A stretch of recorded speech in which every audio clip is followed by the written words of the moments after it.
Hari ini kita akan lanjutkan kembali, kita bahas masalah uang dan hati. Di akhir zaman ini kalau kita nggak bisa mengendalikan hati kita dengan tepat, kita nggak tahu fokus kita kemana, kita akan persis seperti orang dunia. Bersikap seperti orang dunia, berkelakuan seperti orang dunia. Padahal Kristen, padahal ngakunya cinta Tuhan. Kalau kita ngaku cinta Tuhan, tapi kelakuan, sikap, tindakan, dan perbuatan kita seperti orang dunia, ya apa bedanya? Justru kita ini adalah anak-anak Tuhan yang ngerti kebenaran, yang hidup dalam kebenaran. Kita tahu prioritas kita itu siapa. Orang dunia hari ini yang jadi prioritasnya adalah uang, kekayaan, kesombongan, keangkuhan. Yang dikejar mereka adalah kepuasan daging, keinginan dan hawa nafsunya. Justru kita sebagai anak Tuhan, kita sebagai orang percaya, kita harus tempatkan Tuhan menjadi yang utama dan terutama dalam hidup kita. Harusnya Tuhan menempatin posisi teratas dalam diri kita. Karena di mana hartamu berada, di situ juga hatimu berada. Harta kita yang paling berharga apa hari ini? Disitulah kita akan tempatkan waktu kita lebih banyak. Kita akan tempatkan segala sesuatu lebih utama. Di mana harta kita berada. Kalau yang menjadi harta kita yang utama adalah Tuhan, kita akan beri waktu lebih banyak untuk Tuhan. Kalau yang menjadi sumber kita, yang menjadi tujuan kita adalah harta kita, kekayaan, uang, kita akan lebih banyak habiskan waktu di sana. Memang kita sebagai orang percaya harus bekerja, kita harus bertanggung jawab, tapi di sisi lain juga kita harus bisa memiliki hikmat, pengertian, dan pengetahuan, harus menempatkan Tuhan di tempat yang tepat. Tuhan harus menjadi satu-satunya yang memerintah berkuasa dalam kehidupan kita. Di Matius 6 ayat 21, karena di mana hartamu berada, di situ juga hatimu berada. Di Lukas 12 ayat 34, ngomong yang sama. Karena di mana hartamu berada, di situ juga hatimu berada. Hari ini yang paling Bapak Ibu pikirkan apa? Yang sering kali nempel dalam hati Bapak Ibu itu apa? Apakah uang, kekayaan, aset, atau mikirin utang, atau mikirin masalah? Tuhan harus jadi yang utama, ditempatkan di tempat yang pertama. Tuhan harus menempati posisi yang paling besar dalam diri kita. Jangan kita dikuasain segala sesuatu yang sifatnya tidak kekal. Kalau kita ini tinggal di bumi ini dan kita hanya ngejar segala sesuatu yang sifatnya tidak kekal, ujung hidup kita pun juga tidak akan didapatin menjadi orang yang berkenan di hadapan Tuhan. Di Pengkhotbah 5 ayat yang 10, siapa mencintai uang tidak akan puas dengan uang. Orang yang mencintai uang tidak akan pernah puas dengan uang. Bumi ini pun dikasih tidak akan pernah bisa memuaskan. Harta segede apapun, aset sebesar apapun, kemewahan seperti apapun juga diberikan kepada orang yang mencintai uang tidak akan pernah memuaskan. Dan siapa mencintai kekayaan tidak akan puas dengan penghasilannya. Makanya yang memuaskan kita adalah pribadi Tuhan, bukan uang, bukan penghasilan kita. Yang jadi kepuasan kita nih kalau kita ini didapatin berkenan di hadapan Tuhan. Bukan kita memiliki aset banyak, deposito banyak, tabungan banyak, mobil bagus. Bukan. Tapi kita didapatin menjadi orang yang berkenan di hadapan Tuhan. Kalau kita ini nggak memiliki kemurnian hati dan ketulusan dan setelah prioritas hidup, kita akan ngejar segala sesuatu yang sifatnya tidak kekal. Memang kita butuh uang, memang kita harus bekerja, tapi kita pun juga harus bisa memprioritaskan dengan tepat hati kita di hadapan Tuhan.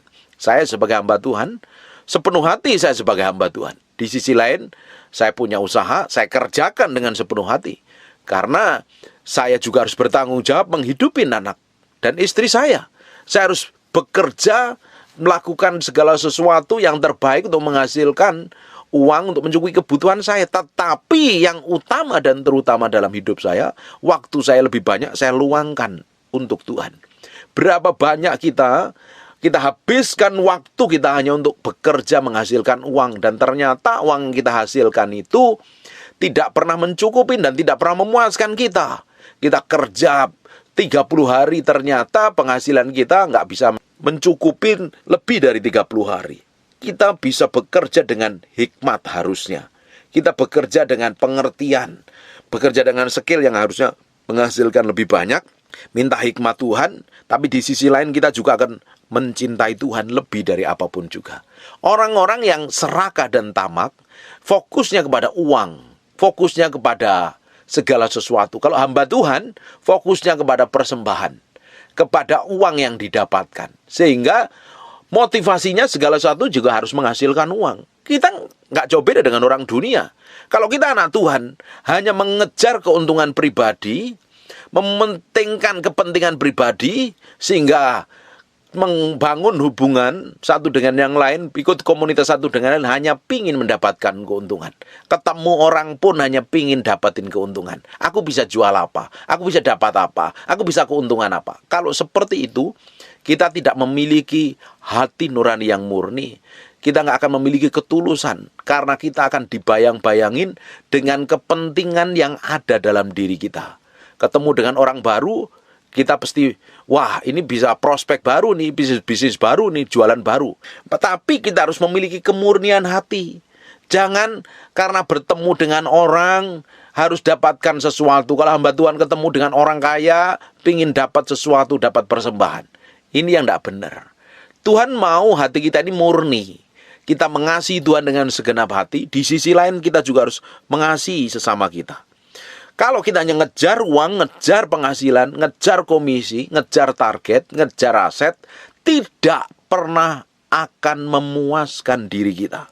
Siapa mencintai uang tidak akan puas dengan uang. Akhirnya apa? Tamak, serakah, pelit, kikir.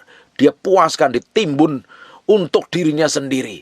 Dia nggak tahu mau dipakai untuk apa. Yang penting jaminan hidupnya adalah uangnya dan asetnya. Ujungnya orang-orang seperti ini apa? Pakai cara apapun untuk mementingkan, memuaskan dirinya sendiri. Dan siapa mencintai kekayaan tidak akan puas dengan penghasilannya. Cinta kita harusnya untuk Tuhan, bukan untuk yang lain. Ketika kita mencintai Tuhan, kita mencintai pasangan kita. Kita tahu memprioritaskan yang utama dan terutama itu untuk apa dan untuk siapa. Bukan hanya sekedar mencintai kekayaan.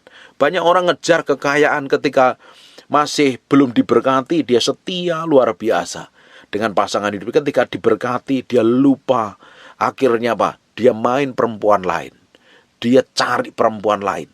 Dia menduakan istrinya.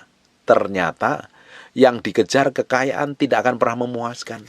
Kalau kita kejar Tuhan, kita mengasihi Tuhan, ujungnya kita akan dapat semuanya.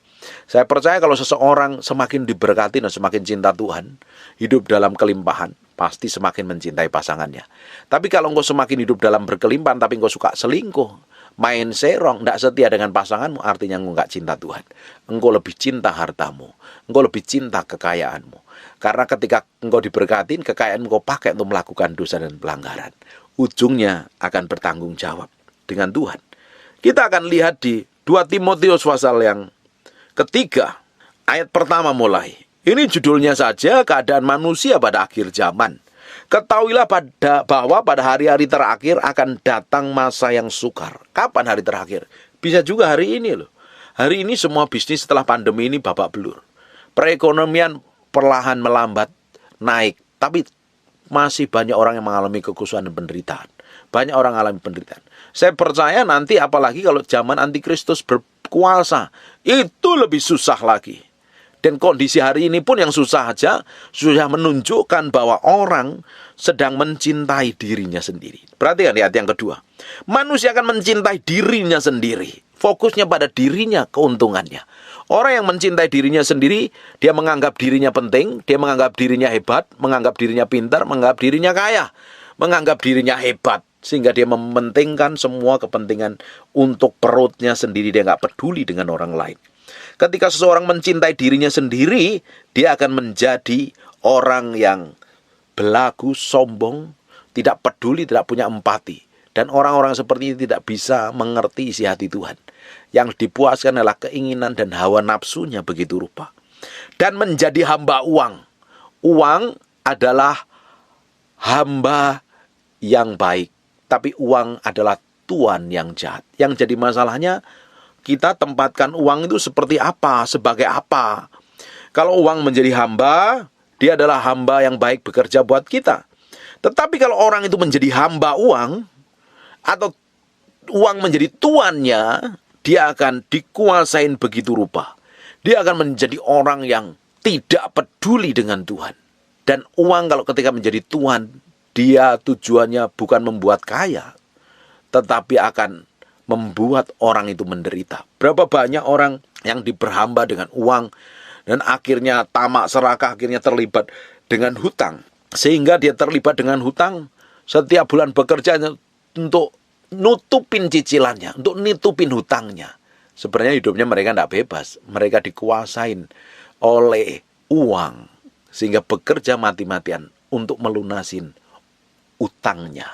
Bapak Ibu, kita harus tempatkan uang menjadi hamba kita, bukan menjadi tuan kita. Kalau uang menjadi hamba, dia akan bekerja buat kita, menghasilkan kekayaan buat kita. Tapi kalau kita tempatkan uang sebagai Tuhan, dia akan memerintah kita. Ketika uang memerintah hidupmu, engkau menjadi orang yang tamak dan serakah.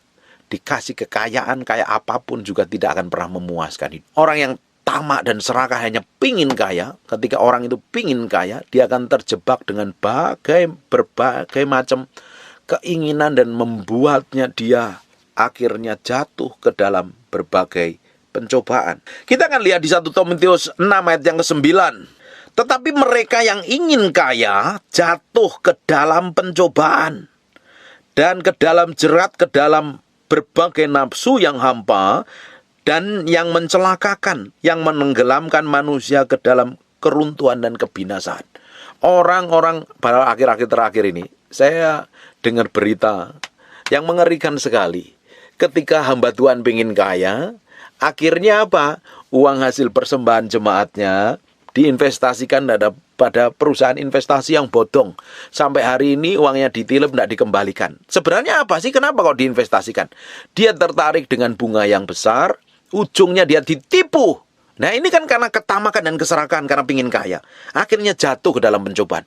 Kita lihat sekali, seringkali kita nonton televisi, banyak berita kabar, banyak orang tertarik dengan investasi. Ternyata investasinya menipu. Karena dia menawarkan suku bunga yang besar, karena keserakahan, ketamakan, pingin cepet kaya. Akhirnya semuanya diinvestasikan ke sana, nggak taunya ujungnya ditipu, uangnya malah hilang. Akhirnya kan jatuh ke dalam pencobaan. Makanya jangan pernah ingin kaya. Kita itu anak-anak Tuhan yang diberkati. Jangan pingin kaya dengan kekuatanmu sendiri. Kita lakukan segala sesuatu yang Tuhan percayakan dengan kita, dengan segenap hati. Tuhan percayakan apapun juga kita terima dengan baik. Jangan buru-buru pingin jadi orang yang hebat, jadi orang yang kaya. Ikut Tuhan tuh nggak langsung. Ikut Tuhan tuh by proses. Karena dunia hari ini menyajikan semuanya yang serba instan. Banyak anak Tuhan tertipu. Pingin instan jadi kaya. Pingin instan jadi hebat. Pingin instan jadi terkenal. Ujungnya apa? Terjebak dan jatuh ke dalam pencobaan. Akhirnya apa? Kena jerat. Banyak orang kaya dengan berhutang. Ini dengan hutang itu pakai modal usaha. Dan ternyata pengelolaannya tidak baik. Mereka akhirnya terjerat dalam hutang. Dan ke dalam berbagai nafsu yang hampa. Dan mencelakakan. Yang menenggelamkan manusia ke dalam keruntuhan dan kebinasaan. Kalau orang pingin kaya, pasti akan terjebak ke dalam berbagai macam yang membuat hidupnya malah menderita. Bukan malah menikmatin semua janji Tuhan. Bagian kita ini kan jalan aja sama Tuhan. Kita hidup benar di hadapan Tuhan. Kita setia melakukan segala sesuatu yang Tuhan percayakan dalam apapun dalam hidup kita. Tuhan dari sana mulai memberkatin kita. Kalau kita pingin segala sesuatu dengan serakah dan tamak, ujungnya pakai cara apapun juga. Dan akhirnya membuat kita jatuh ke dalam berbagai pencobaan. Kalau engkau jadi hamba Tuhan pingin kaya, jangan jadi hamba Tuhan, jadi bisnismen. Jadi pengusaha. Kalau jadi pengusaha, jadi bisnismen, orientasinya profit. Kalau jadi hamba Tuhan, jangan orientasinya profit. Kalau enggak orientasinya kepada uang, stop jadi hamba Tuhan. Nanti kamu pakai cara apapun juga, pakai ayat apapun juga, untuk menarik keuntungan buat diri kita sendiri. Akhirnya apa? Membuat jemaat jatuh dalam dosa. Kita tipu jemaat pakai ayat. Itu tidak berkenan di hadapan Tuhan. Makanya kita harus tahu, kita harus menempatkan diri kita dengan tepat di hadapan Tuhan. Terutama hamba Tuhan tidak boleh mata duitan, tidak boleh menjadi hamba uang. Kalau kita melayani Tuhan, Tuhan kita adalah Raja segala Raja. Yesus Kristus namanya. Kalau engkau melayani Tuhan yang satunya lagi namanya Mamon, engkau menjadi orang yang serakah, tamak, pingin kemewahan, pingin segala satu. Kalau engkau pakai kemewahan karena hasil usahamu sendiri, ya tidak masalah. Jangan sampai pakai ayat firman Tuhan, ngambil uang jemaat, persembahan untuk buat memperkaya diri sendiri. Itu yang jahat di hadapan Tuhan. Makanya kita harus jaga hati kita begitu rupa. Kita serahkan sama Tuhan, supaya kita didapati menjadi orang di akhir zaman yang memiliki kemurnian hati dan ketulusan hati. Di ayat yang kedua, manusia akan mencintai dirinya sendiri dan menjadi hamba uang. Ujungnya apa? Mereka akan membual dan menyombongkan diri. Mereka bisa pakai ayat apapun untuk narik uang persembahan ke jemaat, tipu daya dan lain sebagainya, nipu orang lain, atau apapun lah namanya, karena pingin kaya mendadak, bikin investasi bodong, dan lain sebagainya. Ujungnya kalau dia dapat menipu, dia membanggakan diri dan menyombongkan diri. Mereka akan menjadi pemfitnah, mereka akan berontak terhadap orang tua dan tidak tahu berterima kasih, tidak mempedulikan agama, tidak tahu mengasihi, tidak mau berdamai, suka menjelekkan orang, tidak dapat mengekang diri, garang dan tidak suka yang baik, suka mengkhianat, tidak berpikir panjang, berlagak tahu, lebih menurutin hawa nafsu daripada menurutin Allah. Perhatikan ayat yang kelima. Secara lahiriah mereka menjalankan ibadah mereka, tetapi pada hakikatnya mereka memungkiri kekuatannya. Jauhilah orang itu. Si rajin ibadah, rajin terlibat pelayanan, rajin datang ke gereja, bahkan jadi hamba Tuhan, khotbah di mana-mana. Tapi kalau motivasinya uang, tamak dan serakah, jauhi. Secara lahiriah mereka beribadah, sebenarnya dia memungkiri kekuatannya. Orang-orang ini adalah orang-orang yang munafik, orang-orang yang jahat, orang-orang yang tamak. Dia pakai tipu daya. Orang-orang di akhir zaman banyak yang seperti ini. Kita jangan menjadi bagian orang di dalamnya. Justru kita menjadi orang yang berbeda, memiliki sikap hidup yang berbeda, memiliki karakter yang berbeda. Kita menjadi orang yang mencerminkan kemuliaan Tuhan, memiliki hati yang berbeda. Bapak Ibu, orang itu kalau tamak dan serakah, hanya pingin untuk keuntungannya sendiri, dia pasti suka ribut, suka berantem, serakahnya, tamaknya bukan main, bahkan keluarga pun diributin kalau masalah duit. Dan tidak ada belas kasihan, kejamnya bukan main. Saya menemukan orang-orang yang begitu kejam karena mereka tamak dan serakah. Dia nggak peduli sekalipun itu saudaranya sendiri, ditelan juga, dihabisin juga. Nah, kita jangan sampai seperti itu. Jangan sampai yang menempel dalam hati kita itu hanya uang, keuntungan pribadi, kekayaan, pingin kaya, pingin sugih, pingin diberkati. Kalau engkau ingin ikut Tuhan, pingin diberkati, hanya diberkatin. Tapi ternyata Tuhan nggak berkatin kamu bisa kecewa loh. Karena untuk diberkatin, ikut Tuhan itu by proses, nggak ada yang instan. By proses. Nggak ada yang ujuk-ujuk langsung kaya. Kalau yang ujuk-ujuk langsung kaya, engkau dapat lotre, kalau enggak engkau ke Gunung Kawi. Cari pesugihan, pasti engkau kaya. Tapi orang-orang yang ikut Tuhan sungguh-sungguh memiliki kemurnian hati, sungguh-sungguh dia setia dan tanggung jawab dengan setiap pekerjaan dilakukannya dengan baik. Tuhan dari sana mulai berkati, mulai percayakan segala sesuatu. Semakin dipercayakan, semakin besar.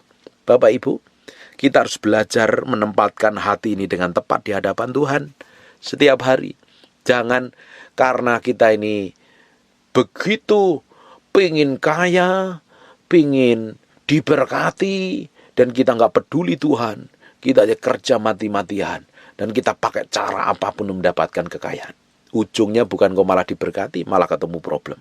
Filipi 4 ayat yang ke-11, kukatakan ini bukanlah karena kekurangan, sebab aku telah belajar mencukupkan diri dalam segala keadaan. Bapak belajar mencukupkan diri dalam segala kekurangan. Jangan jadi orang itu yang gerangsang, pingin serakah dan tamak. Nanti kita punya motivasi haji yang jahat loh. Kita melakukan segala sesuatu diukurnya, hitung-hitungannya lah untung dan rugi. Aku dapat apa? Aku untung apa? Kalau aku nggak diuntungkan, ngapain aku lakukan ini? Akhirnya menjadi orang yang dekil, menjadi orang yang tamak, menjadi orang yang serakah. Kita ini melayani Tuhan. Kita percaya Tuhan pemilik segala kekayaan di bumi dan di surga. Kalau kita melayani Tuhan, kita ikut caranya Tuhan. Ketika ikut caranya Tuhan, ikut maunya Tuhan, pasti Tuhan bawa, ujungnya pasti Tuhan berkati. Ini dalam diri kita ini, jangan seperti orang dunia. Ikut Tuhan sih ikut Tuhan, tapi caranya, prinsipnya persis seperti orang dunia. Cara dunia dibawa ke gereja, prinsip dunia dibawa ke gereja. Dan gereja kalau kompromi dengan seperti itu, engkau melahirkan jemaat-jemaat yang materialistis. Jemaat-jemaat yang enggak dewasa di dalam Kristus. Yang dikejar adalah hal materi, hal duniawi. Kita memang butuh uang, kita memang butuh diberkati, tetapi bukan segala-galanya itu. Kita ngikutin maunya Tuhan. Kita juga harus jadi orang yang skillful, punya keahlian, juga bekerja keras. Sebab dari sana Tuhan mau berkatin. Tapi hati kita nempelnya kepada Tuhan. Jadi orang Kristen yang berbeda. Saya percaya setiap orang dipercayakan kapasitas masing-masing yang berbeda. Dan kapasitas yang Tuhan percayakan itu kita harus kembangkan dengan baik. Kita terus mengembangkan diri. Kita penuhi diri kita ini dengan pengetahuan, hikmat, dan pengertian. Baru Tuhan tuntun bahwa kita bagaimana kita mengerjakan sesuatu dan memberkatin kita. Tapi kalau kita pingin kaya, hanya yang dikejar itu terus, nanti kita akan terjebak di dalamnya. Mau jemaat, mau pendeta, kalau pingin kaya, salah tempat. Kalau engkau ikut Tuhan, memang pasti ujungnya diberkati, tapi berkat bukan menjadi tujuan yang utama. Ketika engkau memilih ikut Tuhan, engkau harus menangkal diri, pikul salib, menyerahkan sepenuhnya untuk Tuhan. Bapak Ibu, ikut Tuhan itu gak harus melarat. Ikut Tuhan gak harus menderita.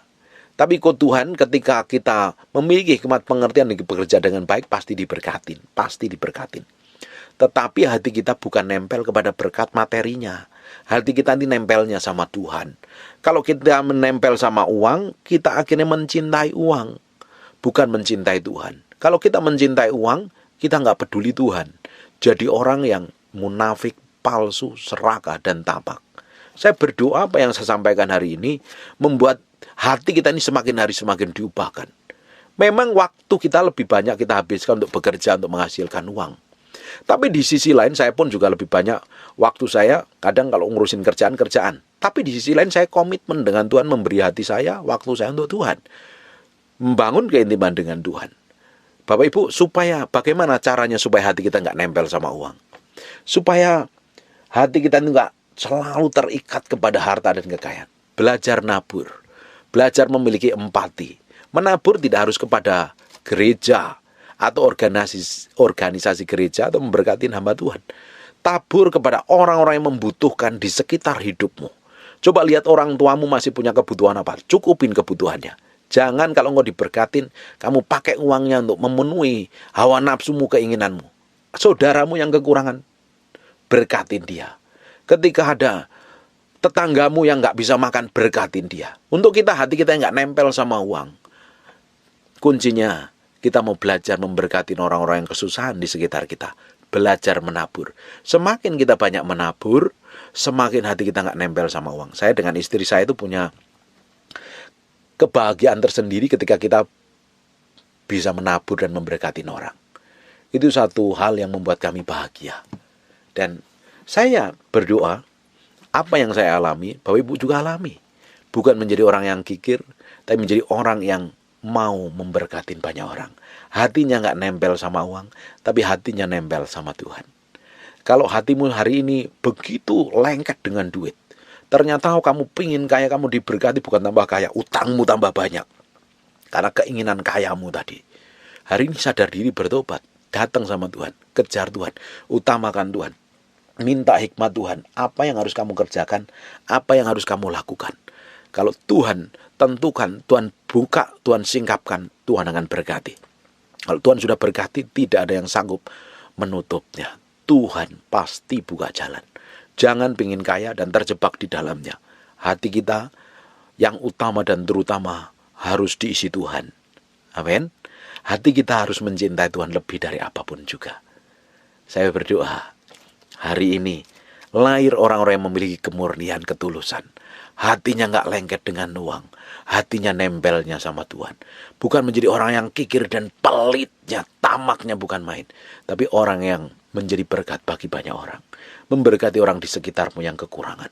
Memberkati keluarga, memberkati orang tuamu. Dan nama Tuhan dipermuliakan atas hidupmu. Amin. Belajar mencukupkan diri dengan berkat yang Tuhan percayakan. Bukan berarti nggak punya gairah lagi, tetap bergairah, tetap antusias, tetap tanggung jawab. Tapi kalau hari ini Tuhan percayakan berkat sedikit, kita nikmatin itu. Tuhan percayakan berkat besar, kita nikmatin. Tuhan percayakan kelimpahan, kita kelola dengan baik untuk kemuliaan nama Tuhan. Saya berdoa setiap orang yang mendengarkan apa yang saya sampaikan hari ini, hatimu diubah Tuhan. Dan kau semakin memiliki tanggung jawab. Dan kau semakin tahu bekerja dengan baik, bekerja dengan tepat untuk kemuliaan nama Tuhan. Dan apa saja yang dikerjakan tanganmu, Tuhan akan berkati. Tutup matamu, tutup Alkitabmu, kita berdoa. Bapak, terima kasih buat firman-Mu. Kami kembalikan segala pujian, hormat, pengagungan buat Raja kami yang maha mulia. Terima kasih ya Tuhan. Kami mengucap syukur. Kami materaikan firman ini dengan darah anak domba nempel dalam hati kami. Berhari-hari, berminggu-minggu, berbulan firman ini jadi kehidupan. Kamu berorang yang rajin mendengar firman Tuhan, yang kamu sampaikan, Tuhan berkati, Tuhan bikin breakthrough, Tuhan bikin terobosan. Kamu berorang yang sakit dan mengalami kelemahan tubuh, oleh bilur Yesus, oleh darah Yesus, jadilah engkau tahir, jadilah engkau sehat, jadilah engkau sembuh. Dalam nama Yesus kami berdoa mengucap syukur. Haleluya. Amen. And God bless you.